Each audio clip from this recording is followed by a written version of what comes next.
కశ్మీర్ ఉద్రిక్తతల నేపథ్యంలో ప్రధాని మోదీ అధ్యక్షతన హై లెవెల్ మీటింగ్స్ జరుగుతున్నాయి. ప్రధాని మోదీ అధ్యక్షతన మొదటగా భద్రతా వ్యవహారాల కేబినెట్ భేటీ సీసీపీఏ సమావేశం జరిగింది. ఈ సమావేశాలకి అమిత్ షా, రాజ్నాథ్ సింగ్, నడ్డా, నిర్మలా సీతారామన్ సహా ఇతర ఉన్నతాధికారులు హాజరయ్యారు. ప్రస్తుతం ఆర్థిక వ్యవహారాల కేబినెట్ కమిటీ మీటింగ్ కొనసాగుతోంది. అటు నేషనల్ సెక్యూరిటీ అడ్వైజరీ బోర్డు మరింత బలోపేతం కానుంది.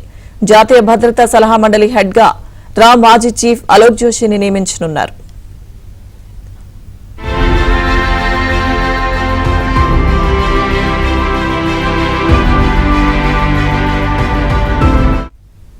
అటు హై లెవెల్ మీటింగ్ లో కీలక నిర్ణయాలు తీసుకున్నారు. ప్రత్యేక పార్లమెంట్ సమావేశాల ఏర్పాటుకు ఓకే చెప్పారు.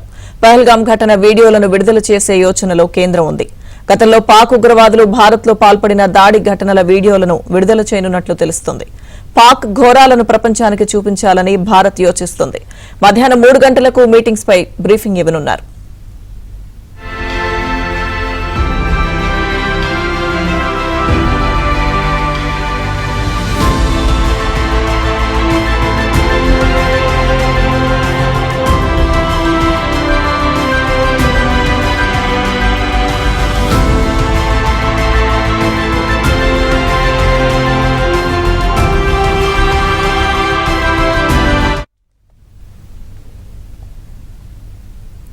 కశ్మీర్లోని ఎల్ఓసీ దగ్గర కీలక పరిణామం జరిగింది. ఎల్ఓసీ దగ్గర పాక్ జాతీయ జెండాలను తొలగించింది.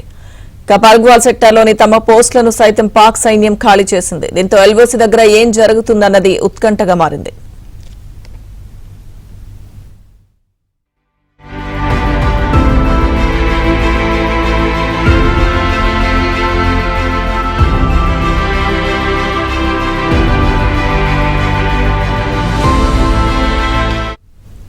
కశ్మీర్లోని ఎల్ఓసీ దగ్గర కీలక పరిణామం జరిగింది. ఎల్ఓసీ దగ్గర పాక్ జాతీయ జెండాలను తొలగించింది. అప్డేట్స్ మా ప్రతినిధి సతీష్ లైవ్ లో అందిస్తారు. సతీష్. లక్ష్మీ దుర్గా, ప్రధానమంత్రి నరేంద్ర మోడీ అధ్యక్షతన కీలక సమావేశాలు అయితే ప్రధాని నివాసంలో జరిగాయి. మొత్తం 3 అంశాలకు సంబంధించి 3 శాఖల పరమైన సమావేశం జరిగిందని చెప్పాల్సి ఉంటుంది. ఒకటి సీసీఐ మీటింగ్, ఒకటి సీసీఎస్ మీటింగ్తో పాటు పార్లమెంట్కు సంబంధించిన వ్యవహారాలకు సంబంధించిన అంశాలపైన కూడా సుదీర్ఘ సమావేశం జరిగింది. ఈ సమావేశంలో అనేక నిర్ణయాలు తీసుకున్నారు. ప్రస్తుతానికి కేబినెట్ ఎకనామిక్ అఫైర్స్ సమావేశం కొనసాగుతుంది. దానికి ముందు కేబినెట్ భద్రతా వ్యవహారాల శాఖకు సంబంధించిన అంశంలో కూడా ప్రధానమంత్రి నరేంద్ర మోడీ, రక్షణ శాఖ మంత్రి రాజ్నాథ్ సింగ్, కేంద్ర హోంమంత్రి అమిత్ షాతో పాటు విదేశాంగ వ్యవహారాల శాఖ మంత్రి జయశంకర్, కేంద్ర జాతీయ భద్రతా సలహా పనిచేస్తున్న అజిత్ దోవల్ కూడా సమావేశానికి హాజరు. సమావేశంలో కీలక అంశాలపైన సుదీర్ఘంగా చర్చించారు. పహల్గాంలో జరిగిన ఉగ్రదాడి తర్వాతకి భారత్ రెండోసారి కేబినెట్ భద్రతా వ్యవహారాల శాఖ సంబంధించిన సమావేశం జరిగింది. గతంలో 2019 సమయంలో కూడా ఒకసారి సమావేశం జరిగింది. నాటి సందర్భంలో పుల్వామా ఘటనకు సంబంధించిన అంశంలో కూడా కొన్ని కీలకమైన డెసిషన్స్ తీసుకున్నాయి. ఈరోజు జరిగిన డెసిషన్కి సంబంధించి కూడా కొంత గోప్యంగా ఉంచే అవకాశాలు కూడా చాలా స్పష్టంగా కనిపిస్తున్నాయి. దాదాపు ఉదయం నుంచి కూడా ప్రధాని నివాసంలో దేశ భద్రతకు సంబంధించిన అంశాలు కావచ్చు, దేశంలో జరుగుతున్న కీలక పరిణామాలు కావచ్చు, కాశ్మీర్లో నెలకొన్న అంశాలకు సంబంధించి దాదాపు సమావేశంలో సుదీర్ఘంగా కూడా చర్చ జరిగింది. కాసేపటి క్రితమే కేంద్ర కేబినెట్ సంబంధించిన నిర్ణయాలు తీసుకున్నారు. మరోవైపు ప్రధాని నివాసం జరిగిన సమావేశం అనంతరం కూడా ఒక కీలక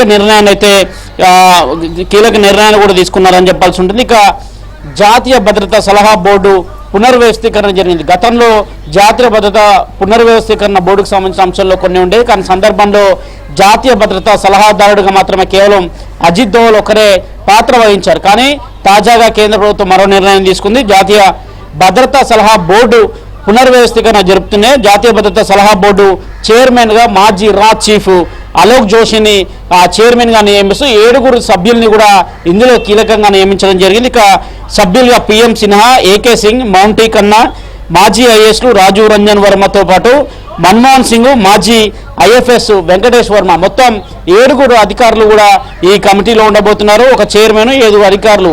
ఎలాంటి నిర్ణయాలు తీసుకోవాల్సి ఉంటుంది, భద్రతా పరంగా ఏ అంశాల్లో ముందుకు వెళ్లాల్సి ఉంటుంది అనే కోణంలో కూడా సుదీర్ఘంగా వీరంతా కూడా కమిటీ ఈ రోజు కాన్స్టిట్యూట్ అయిన కాబట్టి ఖచ్చితంగా వారు ఒక సమావేశాన్ని కూడా ఏర్పాటు చేసుకోబోతున్నారు. ప్రస్తుతానికి కేబినెట్ ఎకనామిక్ అఫైర్స్ కమిటీ సమావేశం జరగబోతుంది. ఆర్థిక మంత్రి నిర్మలా సీతారామన్ కూడా ఈ సమావేశంలో పాల్గొన్నట్టు తెలుస్తుంది. మరోవైపు కేంద్ర ప్రభుత్వం ఏ విధంగా ముందుకు వెళ్ళాలి, ఏ విధంగా జమ్మూ కాశ్మీర్లో నెలకొన్న పరిస్థితులు కావచ్చు, పాక్ ఆక్రమిత కాశ్మీర్లో ఏ విధంగా పాకిస్తాన్ వ్యవహరిస్తుందనే అంశంలో కూడా సుదీర్ఘంగా చర్చ జరిగింది. కేంద్రంలో ప్రధాని మోదీ ఎలాంటి నిర్ణయాలు తీసుకోబోతున్నారని కూడా కొంత ఆసక్తికరంగా మారింది. కేంద్ర కేబినెట్ తీసుకున్న నిర్ణయాల పట్ల సాయంత్రం 4 గంటలకు మొదట 3 గంటలకు ఒక మీడియా సమావేశాన్ని ఏర్పాటు చేశారు. ఆ మీడియా సమావేశాన్ని పోస్ట్ పోన్ చేస్తూ 4 గంటలకు పెట్టారు. కేబినెట్లో ఈ రోజు తీసుకున్న నిర్ణయాలు కావచ్చు, ఈ రోజు ఏ విధంగా కమిటీ కాన్స్టిట్యూట్ చేశారనే అంశాలపైన కూడా సుదీర్ఘంగా 4 గంటలకు ఒక మీడియా సమావేశాన్ని ఏర్పాటు చేసి సమావేశంలో తీసుకున్న నిర్ణయాలను వెల్లడించబోతున్నారు. భవిష్యత్తులో ఏ విధంగా ఉండబోతుంది, భారత్ ఏ విధంగా కఠిన చర్యలు అమలు చేయబోతుంది, ఇప్పటికే సింధు నదీ జలాల యొక్క ఒప్పందాలను ఏ విధంగా రద్దు చేసిందో అదే విధంగా కూడా పాకిస్తాన్కు భారత్ నుంచి అందుతున్న సహాయాలు కావచ్చు, వివిధ దేశాల నుంచి అందుతున్న సహాయాలను కూడా నిలిపివేసే అంశం పైన కూడా సుదీర్ఘంగా కూడా ఆ కేబినెట్ బ్రీఫింగ్లో కూడా కొంత చర్చించే అవకాశాలు కూడా మరోవైపు కనిపిస్తున్నాయి. ఇక మరోవైపు కాశ్మీర్లో ఎల్ఓసి దగ్గర కీలక పరిణామం అయితే చోటు చేసుకుందని చెప్పాల్సి ఉంటుంది. ఎల్ఓసి దగ్గర పాక్ జాతీయ జెండాలను తొలగించింది.